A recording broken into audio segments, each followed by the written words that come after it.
Fighting Blindness Canada's Young Leaders Program is a career-oriented initiative that provides young people, aged 15 to 30, who are blind or partially sighted in Canada with the tools they need to develop skills and pursue rewarding careers. The webinar you're about to watch is a recording. To learn more about this program, visit us online at fightingblindness.ca under the Get Involved tab. The Young Leaders Program is proudly supported by RBC Future Launch. We hope you enjoy this webinar and share your thoughts with us in the comment section below. Thank you. And this was like one of the more embarrassing situations I just got into recently. I thought that I'm here in British Columbia, so I thought that getting up at 8 for 11:30 Zoom meeting was going to be more than sufficient. So I got out of bed and took my leisurely time, do my things. At 8:30, I sat down, and I saw this email from Morgan and said it's Eastern Standard Time. And I was, oh man, oh my God, what am I going to do? So luckily we got it sorted out now, and I'm able to be here. Very thankful, but yeah, a little bit embarrassed and none the worse for wear. And what made it worse was as soon as I logged in, I heard the previous speaker said, not only can I show up for work every day, I can show up on time. So that was um, anyway. So first, a little bit about who I am and what I do. So I think some of you read the bio included in the initial document. My name is Johnny Tai. I am 38 years old. I'm here in British Columbia. I'm in Richmond, British Columbia, Canada. Some of you might be wondering what's up with a strange accent. I am originally from Taiwan. I came to Canada when I was 9 years old. Currently, I am the founder and head instructor for Night Strike Self-Defense.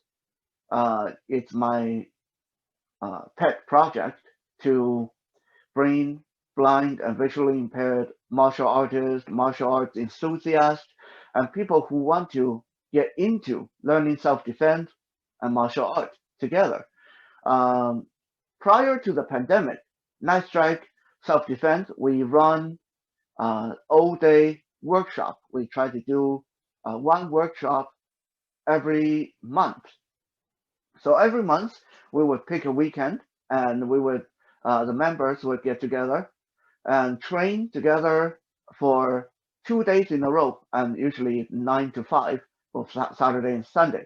Very intensive training, and we go over self-defense tip, standard martial art techniques, and go through scenarios, and we eat lunch and have a lot of fun, and we spar and wrestle and do all kind of crazy things that other people generally think that blind people don't do.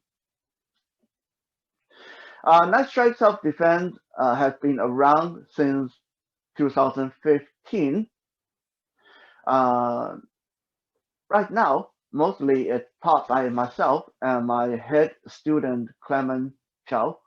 And I'm sure most of you are familiar with Donovan. Donovan's also one of our students at Night Strike.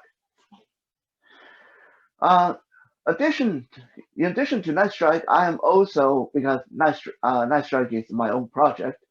So in addition to Night Strike, I am a counselor during the day. I work with people on self-esteem and personal development issues, self-growth work, and that kind of stuff during the day.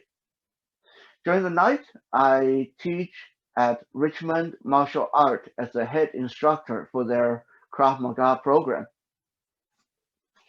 I am also a podcaster and have been a semi-professional musician, recording artist since year 2000. My list of jobs and go on and on. Not that not that it means I'm very impressive or anything. Just means no one really wanted me, so I kept moving from place to place. Uh, so I've worked for traveling agencies. I worked for uh, corner stores. I worked as store security. Uh, I worked for radio stations as doing analysis. I've done website assessment and stuff like that.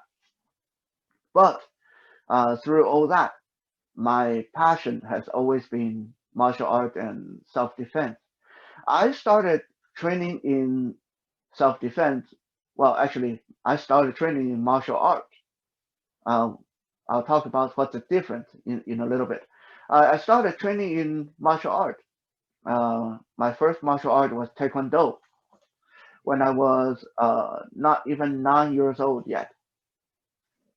It's hard for people to tell now, but back then, when I was a child, I was very, very small. Like I was so sickly and small as a child that I was on average, I was almost always the smallest kid in school, even smaller than girls my own age.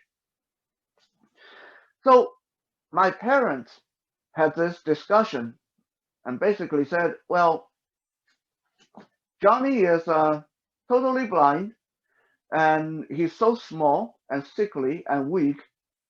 How are we going to make sure that he doesn't get bullied in school? Because I didn't go to school for the blind. I went to directly into mainstream sighted school.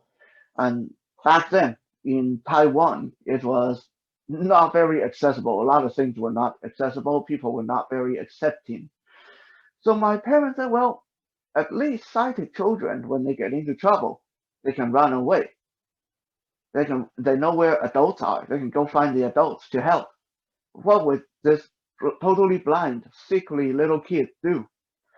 So they came up with the idea to hire me one of the silver medalists of Asian Taekwondo Association at the time as my instructor and gave me private lessons. And that started me on a very long journey. I will I will admit that in the beginning I hated every minute of it. I was not even 9 years old. I didn't know why I was being subjected to all these tortures. And back then, it was really torture. I mean, we are talking about in Taiwan in 1988 around that time. So people back then were not as concerned as being politically correct or being nice. You pay the money to learn, they teach you however they can. If that means they have to smack you around, that's what they would do. And my instructor definitely did a lot of that. The first session of my first ever Taekwondo lesson, he took me by the hand and he said, we're going to run around the parking lot barefoot. So got me take off my shoes and he took off his shoes and he took my hand and led me running around and around that parking lot. And we ran until I was so tired, I was dragging my feet. I wasn't even picking my feet up anymore. And he wouldn't let me stop. And he finally stopped when the bottom of both my feet were scraped raw and all the skins were coming off. And then, of course, weeks of recovery at home after that first initial lesson, and then back to doing that again. Supposedly, it was all about toughening up my feet, toughening up my muscles, and more important than everything else, toughening up my mental fortitude. Because as my sensei, my instructor, told me, he said, I want to do this until you know that no matter how tired you are, you're not going to drag your feet. Because you know if you drag your feet, you'll hurt yourself. So no matter how tired you are, until we stop, you'll keep picking your feet up and run like a normal person. And that's the kind of training I got back then. So every minute of that was very resentful. I was very resentful of that. Um, this changed when I was a teenager. Now you got to, if you do the math, I started training in around 8 years old, 8.5, and then by the time I was 13, 14, by the time puberty started kicking in, and I started going to high school, I was even though I was blind, and also just to add that I am totally deaf in 1 year, so I'm totally blind and I'm totally deaf in my right ear. By the time I was 14, I was pretty much not unstoppable in my own peer group. I realized that a lot of other kids in school face bully problem. They get bullied. They're scared of so and so and so and so. I never, my entire high school, I never got bullied by anyone other than my father. Yeah, we can't prevent that one. But uh, as far as school went, me being blind and totally deaf and coming to Canada from a foreign country, I never got bullied by anyone because of this incredible gift that I realized my parents had given me, the very intense kind of martial art training that allowed me to defend myself so adequately that I not only could defend myself, I could actually help my friends uh, deal with bullies and stuff like that. And we are not just strictly speaking about getting into physical altercations, because there's a saying we use in self-defense circle that it's not about fighting, because if you actually have to fight, if you actually have to use your techniques, your skills, your self-defense failed. You you you you you're down to what we call damage prevention, survival. But your self-defense failed the moment you throw that first punch. So being able to defend myself wasn't all about being able to throw a punch or throw a kick or throw someone to the ground, but it was more about attitude. I could walk through the entire school. I could walk anywhere when I was 13 or 14 without being afraid of anyone, even when they raise their voice or when they get in my face. And a lot of time, it was that kind of attitude that allowed me and my friends to navigate questionable situations without resorting to violence or getting into a lot of danger. So when I was 17, I'm trying to uh, cut out some of the minor details because otherwise will be here all day long. But when I was 17, I was finishing high school. I just got my brown belt in Shorin Ryu Karate, and I just branched out into a new self-defense system. And I decided, well, now I'm going to go start college. What should I do? Like, I was living on my own without support from my family. I needed a way to make money. So, what's a faster way to make money than using what I was already really, really good at, which was martial art? So, when I started going into college, I started teaching martial art, and back then it was a lot of just one-on-one sessions and uh, people who were referred to me by friends or former teachers, former friends, and friends of friends come to me for lessons. Uh, and this went on until 2011. Now, from year two, between 2000 and 2011, I neglected my martial art, my own training, because I figured that, hey, I'm going to college. I'm an adult now. I have all these cool important things I need to do, like make money and go to school. I don't have time for my own training anymore. I can train students, but as I started to turn 30, I realized something was seriously missing in my life. I was working, I finished my degree, I was working, I had a very good relationship, and I had a couple of jobs that kept me well fed, but something was making me very unhappy. Life was stagnant. I started to feel that I guess it's almost like a midlife crisis. I started to think, is this it? Is this how Johnny Tai is going to live out the rest of his life? Just working and holding down a couple of jobs that's not extremely good, but not bad either, and go out with friends on the weekend. Is that it?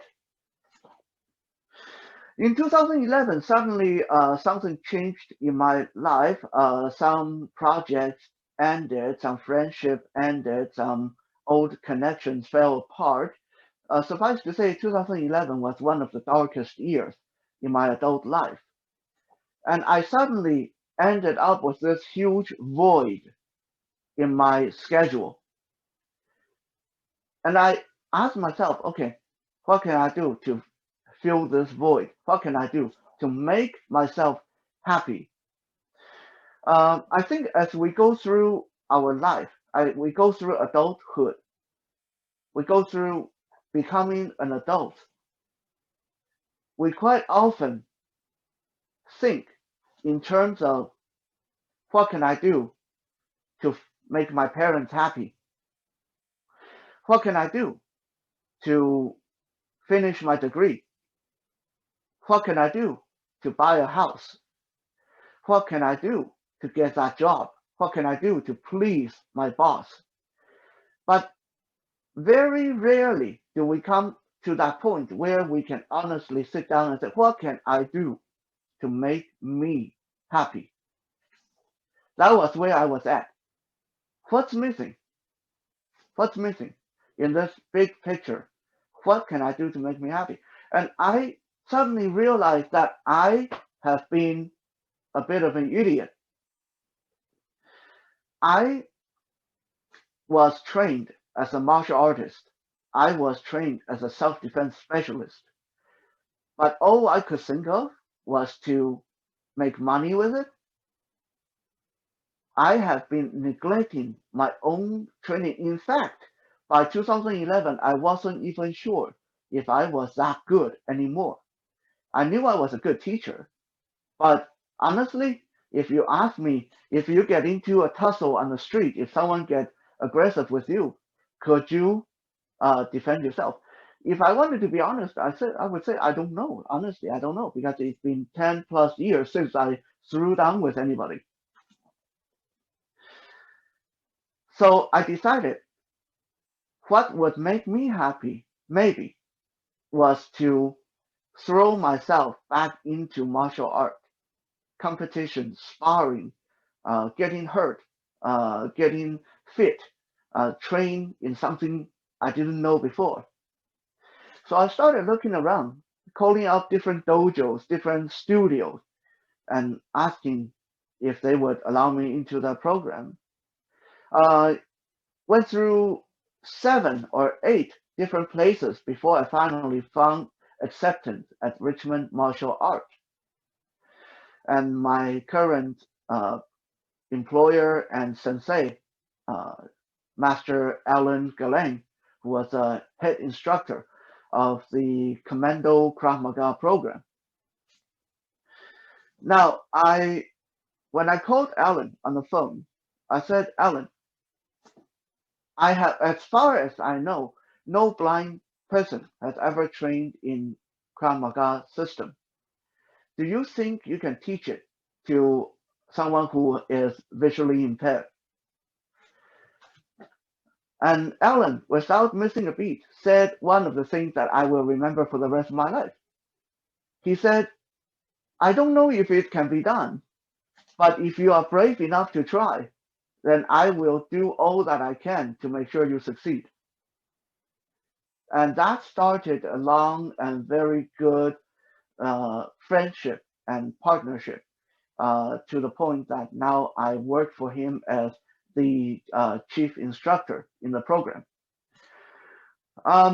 In 2014, due to a series of somewhat ridiculous and wacky events, I managed to take gold medal in the Tiger Bomb International Martial Art Championship for self-defense division, and then I went on to take silver medal for Canada in the Tafisa World Championship, also in the self-defense division.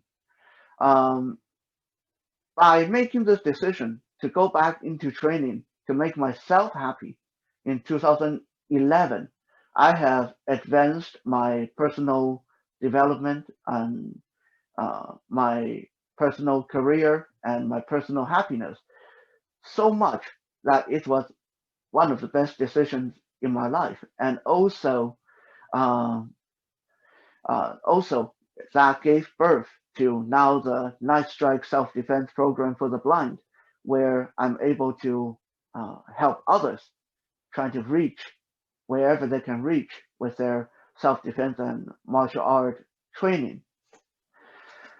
A lot of people I run into ask me, why would someone who's totally blind train, dedicate his life to something so physical that is so difficult, even for sighted people? Why don't you play the piano? I said, I do play the piano. Why don't you sing like Stevie Wonder? Well, I can sing, but not like Stevie Wonder. Why don't you be a motivational speaker? Well, I do that sometimes, but not all the time. So why do you do martial art? Well, why torture yourself with something so strenuous and so difficult? I honestly, my the best answer I can give anyone on that front is there's a lot of great, fantastic, visually impaired musicians. There's a massive amount of very inspirational speakers. There's a lot of blind, visually impaired writers, and so on and so on.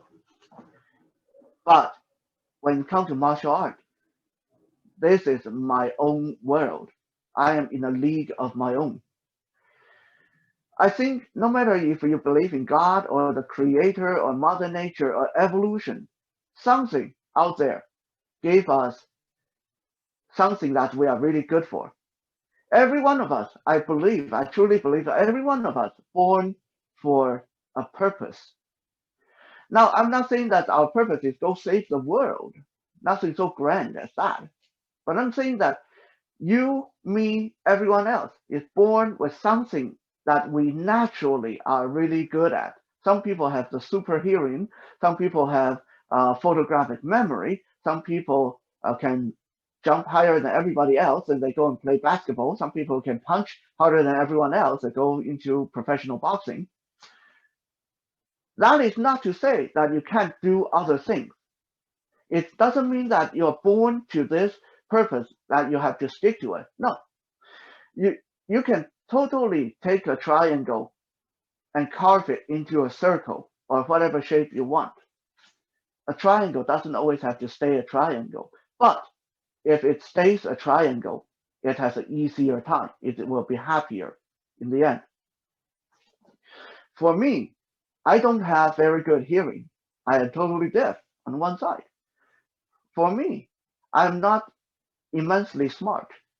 Uh, my when I was in school, I was adequate, but I was not like a straight A or honor roll student. I'm not very good looking, so I'm not going to be like in big movie or stuff like that. I can play music, I can write music, but comparing to most of you, most of the visually impaired people out there that do music, I am an amateur. I'm nowhere as good as you guys. But what I'm really, really good at is I have a photographic memory for body language, direction, physical, locality, and movement. If someone use a martial art technique on me once or twice, I can duplicate it and use it back on them. If someone show me a martial art technique once or twice, I can do it, and within a month, I can do it almost to a perfect level. That is my strength. That is where I'm good at. I'm physically strong. I'm very fast. I can take a lot of punishment, and I uh, find a lot of joy in working my physical self. So I found my niche, and this is why I stayed with martial art and made it more or less a career, because it is, to me, that is what I'm made for. That is my purpose. I found my triangle, I found my square, my circle, whatever shape it is, and I'm happy in it. Johnny, Um, it's Morgan. Sorry to interrupt, but yes, we unfortunately are getting low on time. But I wanted to ask, do you mind if I ask you a quick question? sure, sure. I just wondered if you have any advice for anyone who might be interested in learning more or getting involved in martial arts in their home communities. So when you want to learn a martial art or learn the self-defense, the first thing you want to do is ask yourself why. This is this sounds kind of simple, but it's very important because it will affect how you are accepted by a teacher, by a group. If you say to yourself, I'm going to learn martial art because it's kind of cool, then there's nothing wrong with that. But if your idea is because it's cool, then most likely you want to let them know that ahead of time, because when things get really, really tough, you are going to be uncomfortable and it's not going to be cool anymore.